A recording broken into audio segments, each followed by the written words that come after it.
कुशीनगर के national highway 28 की है, जहां पर ट्रक में अज्ञात कारणों से आग लग गई और देखते देखते ट्रक हाईवे पर धू धू कर जलने लगा।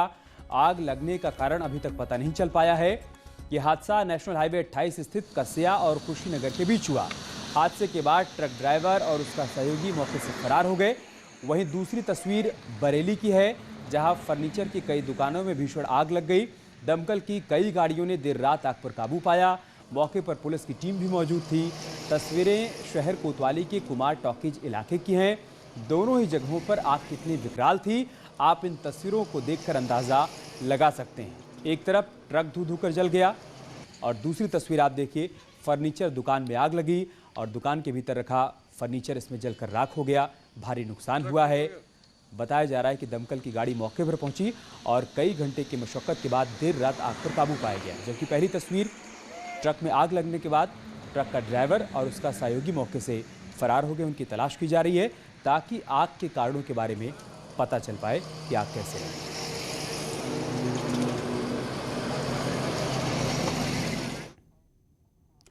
देश में कृषि सुधार के लिए केंद्र सरकार ने 2 विधेयक लोकसभा में पास किए। मॉनसून सत्र में किसानों से संबंधित कृषक उपज व्यापार और वाणिज्य विधेयक 2020, कृषक मूल्य आश्वासन और कृषि सेवा पर करार विधेयक पास हो गया। अपने जन्मदिन के मौके पर भी पीएम मोदी कल रात 10 बजे तक लोकसभा में इस अवसर पर मौजूद थे।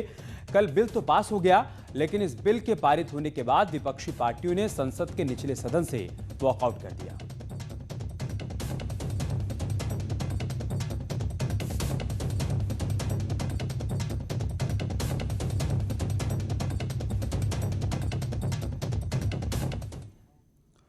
बिल पास होने के बाद देर रात पीएम मोदी ने 4 ताबड़तोड़ ट्वीट कर इस विधेयक को किसानों के हित में बताया। पहले ट्वीट में क्या लिखा मोदी ने, वो हम आपको बताते हैं। पीएम मोदी ने लिखा कि लोकसभा में ऐतिहासिक कृषि सुधार विधेयकों का पारित होना देश के किसानों और कृषि क्षेत्र के लिए एक महत्वपूर्ण क्षण है। ये विधेयक सही मायने में किसानों को बिचौलियों और तमाम अवरोधों से मुक्त करेंगे। इसके अलावा पीएम मोदी ने लिखा, इस कृषि सुधार से किसानों को अपनी उपज बेचने के लिए नए नए अवसर मिलेंगे, जिससे उनका मुनाफा बढ़ेगा। इससे हमारे कृषि क्षेत्र को जहां आधुनिक टेक्नोलॉजी का लाभ मिलेगा, तो वहीं अन्नदाता सशक्त होंगे। प्रधानमंत्री मोदी ने जो तीसरा ट्वीट किया, वो भी हम आपको बताते हैं। किसानों को भ्रमित करने में बहुत सारी शक्तियां लगी हुई हैं। मैं अपने किसान भाइयों और बहनों को आश्वस्त करता हूं कि एमएसपी और सरकारी खरीद की व्यवस्था बरकरार रहेगी।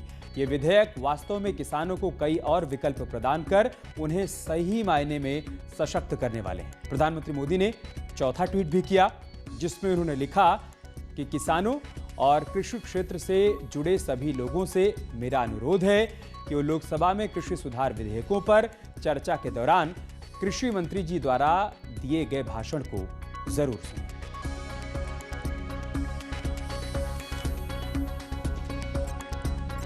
ये दोनों विधेयक किसान के जीवन में क्रांतिकारी बदलाव लाने वाले हैं।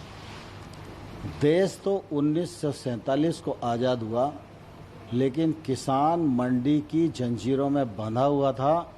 आज प्रधानमंत्री नरेंद्र मोदी जी के नेतृत्व में इन विधेयकों के माध्यम से उसको आज़ादी मिली है। जिन सदस्यों ने समर्थन किया, मैं उन्हें भी धन्यवाद देना चाहता हूं।